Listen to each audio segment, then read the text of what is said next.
Okay, nakabalik na ba tayong lahat? Okay, so let us start our discussion. So I want you to write remarks sa mga sinulat nyo. Pwede nyo ilagay dyan, correct. Mom said this. This is wrong. Okay, so gusto ko maglagay kayo ng mga notes, sarili ninyong observation sa mga sinulat niyo. Pwede po ba yan? Okay, let us start. Okay, so I asked you to write down information about 3 groups of microorganisms such bacteria, fungi, and protists. So, i-discuss natin sila isa-isa.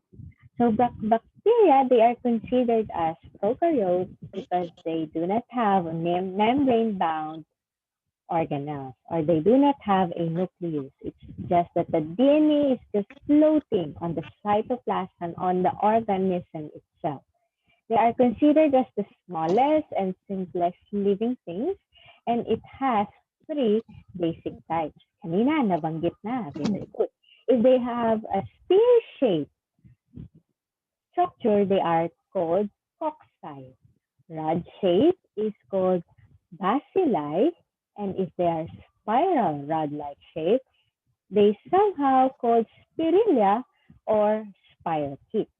So there is an illustration there in my presentation kung ano yung iba't ibang klase ng bacteria according to their shape. In spears, we have diplococci, streptococci, the tetrad, staphylococci, ito yung bacteria na nagpo-cause ng pimples, and then Sartina. So sa rods, bacilli, chain of bacilli, or pag plural, bacilli, if it's singular, it's called bacillus. No? Meron din flagellate rods na spore former, nakikita niyo dyan sa ating illustration. Spiral, they have spiral rod-like shape. The vibrios, the spirilla, and the spirochetes itself. So if you have the following information like this, then you are correct. So are they harmful and beneficial? They are both harmful and beneficial. So I'm not going to dig into it furthermore, but I'm just saying that there are good bacteria and bad bacteria. How about the protists or protozoa? They are considered eukaryotes because they have membrane-bound organelles and a nucleus as well. Pag sinabi natin protists, they are unicellular organisms, meaning they only have one cell. Some protists are considered autotrophs, meaning they can produce their own food. Others, they are depending on other organisms in order to survive. So they need to hunt down other organisms in order for them to be fed on. Most of the protists, they are living in water, some are living in moist soil, and others are living even in the human body. That's what makes them harmful and parasitic to us. So there are 4 groups of protists and their characteristics. First, we have the flagellates. If you are going to look at the example or the picture given there, it has a flagella being used for movement. The flagellum is a whip-like appendages. Pag sinabi natin appendages, these are the structure in order that helps an organism to move. Ciliates, kung makikita nyo, para siyang may buhok or hair-like structure. Yung mga cilia natin sa loob ng ilong, parang ganun siya. They are moving with the use of that cilia. Paramecium is an example of a ciliate. Sarcodines or Sarcodina in singular, they are making use of their false feet or pseudopod or pseudopodia. They are moving from one place to another. They are eating by engulfing, Nilulunok nila yung host na pwede nilang kainin as their food. These structures are temporary outgrowths of their cytoplasm. If you can see there, they do not have membrane-bound organelles and they do not have membrane itself. Cytoplasm agad. Amoeba is an example of sarcodines and amoeba is harmful kasi kapag meron ka niyan, you will bleed whenever you are having your bowel movement. Pag dumudumi kayo, may kasamang dugo. Saan nakukuha yan? If the water that you drank is contaminated. Okay? Sporozoans. Sporozoans, they do not have a structure for movement, no flagella, no ciliate, no false feet.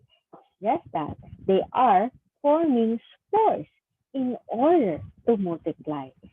Sporozoa or sporozoan are parasitic with an example of Plasmodium.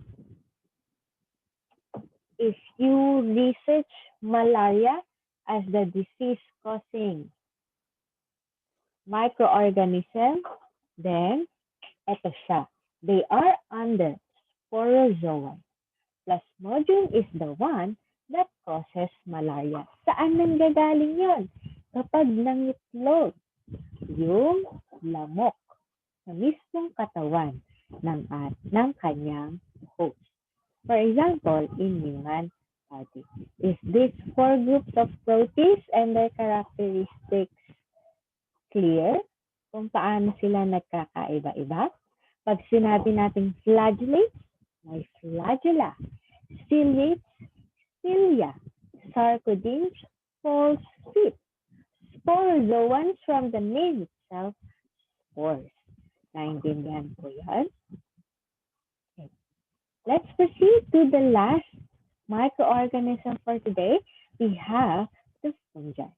Mushroom belongs to this microorganism. They are neither plants nor animals.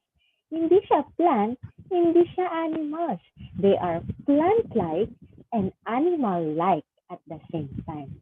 Not exactly plant and animal. Ang tawag sa cell wall ng fungi ay chitin. No? They do not have cellulose but chitin itself. Not chitin ha, it's chitin. Molds and mushrooms are multicellular fungi. Ibig sabihin, they have multiple cells on their structure or on their body. Yeast are unicellular. Okay? Ibig sabihin, they only have one cell on their structure. Kung titignan ninyo, nakakita na ba kayo ng mold sa tinapay? Yung kulay green na na-observe ninyo after leaving it for several days or several weeks.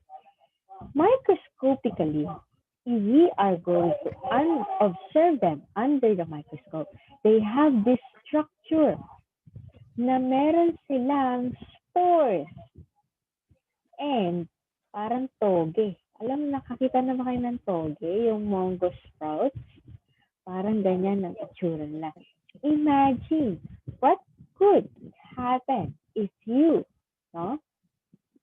ingest food with molds. It may cause, tama si Jello kanina, food poisoning in our body. So fungi, most of the time, they are harmful, but they are also beneficial. Why? Because yeast are being used to bake breads, ferment alcohols, cheese, milk, and other dairy products. So, that is the end of our discussion. Very short lang, ano? Very short lang. So, are we able to achieve comparing the structure of a fungi, protists, and bacteria? Okay, to have a short paper for today, we are We are about to answer just 5 questions on page 204. I want you to open your book on page 204. I will forward the image to you, Carlo. Just write whether they are, what microorganism is being described by each in each number.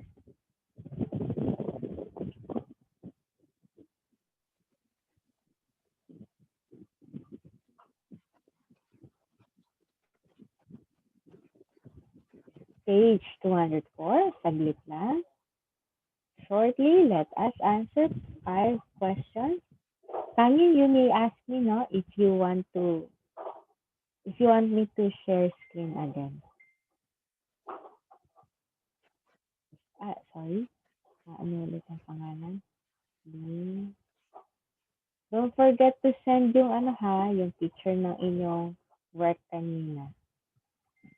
Ayan, Kanye. Share ko ulit yung aking screen, Kanye, para sa'yo.